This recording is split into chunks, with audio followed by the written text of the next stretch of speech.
Hello दोस्तों, नमस्कार दोस्तों। आपको पॉलिटिकल विंग्स में स्वागत करता हूं। दोस्तों, आज मैं आपको दयानंद सरस्वती जी के बारे में बताऊंगा।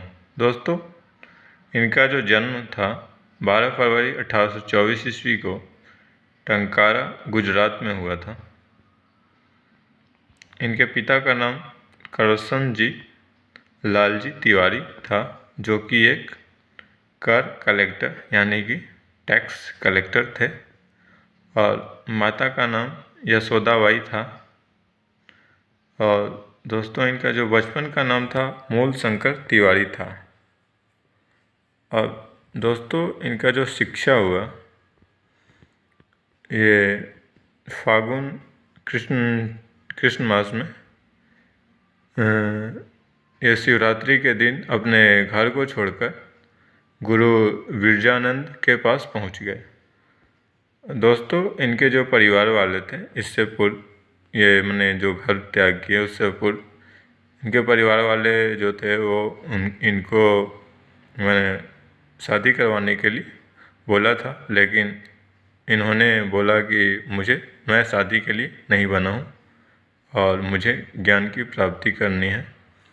और दोस्तों, जो इनके मैंने परिवार जो था वो उनके जो मैंने पिताजी थे वो एक शिव भक्त थे, और हमेशा इनके यहाँ पे शिवरात्रि जब भी होता था तो पूजा होता था। तो उस वक्त उन्होंने जो शिव भगवान पे जो प्रसाद चढ़ा हुआ था उसे एक चूहा को खाते हुए देखा, तो उन्होंने ये कहा कि जब भगवान अपना खुद रक्षा नहीं कर सकते हैं तो हम लोग की क्या रक्षा करेंगे। और इसी के कारण उन्होंने फिर कहा कि अच्छा, तो सत्य क्या है, इसके बारे में उन्होंने खोज में निकला, और इसी दरम्यान वो गुरु बिरजानंद जी के पास गए।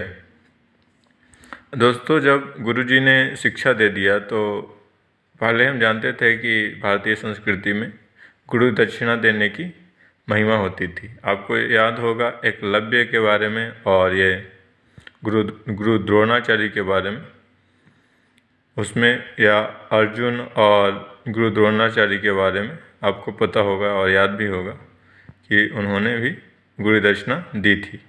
एकलव्य ने तो अपना अंगूठा ही दे दिया था दान में, और जो अर्जुन था उसने जो ध्रुपद था उसको मैंने अपने गुरु के सामने उसके सामने बंदी बना के ले गया था। तो ये गुरु दक्षिणा थी उन लोगों का। तो इन्होंने अपना गुरु दक्षिणा में क्या दिया, इनके जो गुरु थे उन्होंने ये बोला कि जो भी मैं तुमको शिक्षा दिया हूँ और तुम्हें क्या करना है, उस शिक्षा को सफल बन करके दिखाना है, परोपकार करना है। सत्य शास्त्रों का जो मैंने शास्त्र का जो ज्ञान है उसको सत्य में सभी के सामने प्रकट करना है। और जो मैंने संसार में अविद्या है, मैंने अज्ञान है उसको मिटाना है। वैदिक ज्ञान एवं धर्म के किरण को फैलाना है। ये सारे वचन मैंने गुरु दक्षिणा में मांगा। और जो स्वामी दयानंद सरस्वती जी थे उन्होंने इन सारे चीज़ों को उन्होंने दिया अपने गुरु दक्षिणा के तौर पे। तो इससे प्रसन्न होकर गुरु जी ने अंतिम शिक्षा क्या दी उनको कि मनुष्य कृत ग्रंथों में ईश्वर और ऋषियों की निंदा है, पर ऋषिकृत ग्रंथों में नहीं। वेद प्रमाण है, इस कसौटी का हाथ से मत छोड़ना।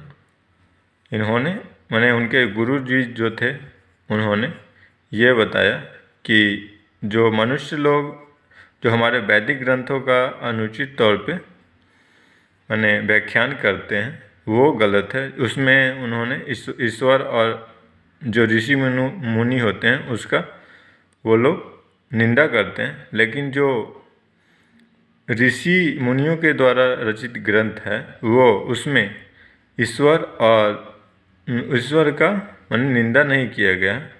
और इस चीज़ों का जो प्रमाण है आपको वेद में मिल जाएगा। इनके गुरु ने ये कहा। अब दोस्तों, इनका कार्य क्या था इन्होंने भारतीयों को अपने संस्कृति पे गर्व करना सिखाया। दूसरा क्या, वेदों की ओर लौटो के नारा के साथ उन्होंने देशवासियों की अपनी संस्कृति के महत्व को बतलाया। उस वक्त दोस्तों हमें यूरोपियन लोगों के अधीन हो गए थे और यूरोपियन हमारे संस्कृति को दबा रहे थे और ऐसा महसूस कराते थे कि जो हमारा जो संस्कृति है वो अच्छा नहीं है और उनकी संस्कृति बहुत अच्छा है। उस समय इन्होंने नागरिकों को ये बताया कि हमारा जो संस्कृति है वो भी अच्छा है। वो जन्मजात जाति व्यवस्था पर नहीं बल्कि कर्म के आधार पर जाति का समर्थन करते थे। ये थर्ड पॉइंट था दोस्तों। फोर्थ जो पॉइंट है वो दलितोद्धार के पक्षधर थे, यानी कि जो लोग को समाज के अधिकारों से वंचित किया गया है उनको वो अधिकार मिले और उनका जो शोषण हुआ है उनको ये अधिकार में उन्हें भी शिक्षा प्राप्त करने का अधिकार है और कर्म के आधार पे जाति व्यवस्था होनी चाहिए, न कि जन्म के आधार पे, उन्होंने ऐसा कहा।